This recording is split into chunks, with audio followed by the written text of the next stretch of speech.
নমস্কার, আমি বিদিশা আবার চলে এসেছি আপনাদের সামনে আরও একটা রান্নার রেসিপি নিয়ে। আজকের রান্নাটা হলো আমের চাটনি। হ্যাঁ, অত্যন্ত ঘরোয়াভাবে একদম অনুষ্ঠান বাড়ির মতো কিভাবে চাটনি বানাবেন সেইটাই আমি আজকে দেখাবো। তো প্রথমে আমি নিয়ে নিয়েছি দুটো বড় সাইজের আমগুলোকে ভালো করে কেটে নেব।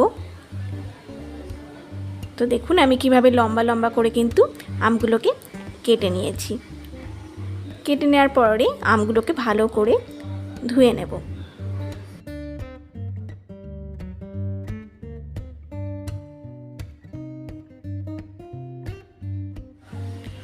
কড়া বসিয়ে তাতে তেল দিয়ে দিয়েছি। রান্নাটা অবশ্যই সর্ষের তেলে করতে হবে। সর্ষের তেলটা গরম হলে এর মধ্যে দিয়ে দেবো 1 চামচ মতো পাঁচফোড়ন। পাঁচফোড়নটা যেই সুন্দর একটা গন্ধ বেরোবে পাঁচফোড়ন থেকে, তখনই দিয়ে দেবো কেটে রাখা আমের টুকরোগুলো। দিয়ে দেবো 1 চামচ হলুদ গুঁড়ো, দিয়ে দেবো 1 চামচ নুন।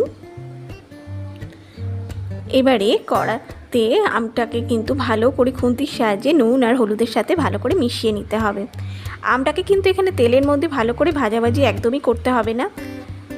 গ্যাসের আঁচটা এই সময় অবশ্যই মিডিয়াম রাখবেন, খুব বেশি জোরে রাখবেন না। শুধু তেলের সাথে এবং নুন আর হলুদের সাথে আমটাকে ভালো করে মেশাতে থাকুন। নাড়তে নাড়তে আমের কালারটা যেই একটু চেঞ্জ হয়ে যাবে, তখন ওর মধ্যে দিয়ে দেব পরিমাণ মতো জল। যেহেতু এটা আমের চাটনি করছি, তাই জলের পরিমাণটা কিন্তু একটু বুঝে দিতে হবে। আমের ঝোল করলে কিন্তু জলের পরিমাণটা বেশি দিতে হয়, কিন্তু এক্ষেত্রে চাটনি যেহেতু, তাই জলটা একটু বুঝে দেবেন। আমি এই পরিমাণ মতো জল দিয়েছি, দেখে বুঝতেই পারছেন।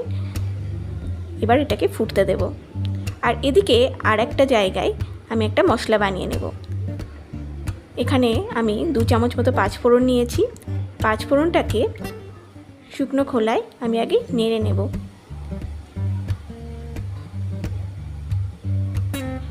এবার এটাকে মিক্সি বা শিলনোড়ার সাহায্যে একটা মিহি পেস্ট বানিয়ে নেব। এই ভাজা মশলাটা কিন্তু অবশ্যই লাগবে এই চাটনিতে। খানিকক্ষণ পরে দেখছি আমগুলো কিন্তু ভালোই সেদ্ধ হয়ে গেছে। এই সময় দিয়ে দেব পরিমাণ মতো চিনি। চিনিটা কিন্তু আপনারা আপনাদের স্বাদ অনুযায়ী দেবেন। কেউ আমের চাটনিতে বেশি মিষ্টি খায়, কেউ বা একটু টক মিষ্টি, তো সেই অনুযায়ী দেবেন। এই সময় কিন্তু গ্যাসের আঁচটা অবশ্যই জোরে রাখবেন এবং চাটনিটাকে ভালোভাবে ফুটিয়ে নেবেন। আমের চাটনি কিন্তু প্রায় কমপ্লিট হয়ে এসছে। এবার নামানোর আগে ভাজা মশলাটা দিয়ে আমের চাটনিটা নামিয়ে নেবেন। তো দেখুন আমার আমের চাটনি কিন্তু একদম রেডি।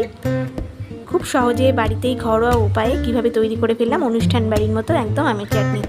ভালো লাগলে চ্যানেলটা অবশ্যই সাবস্ক্রাইব করে পাশে থাকবেন।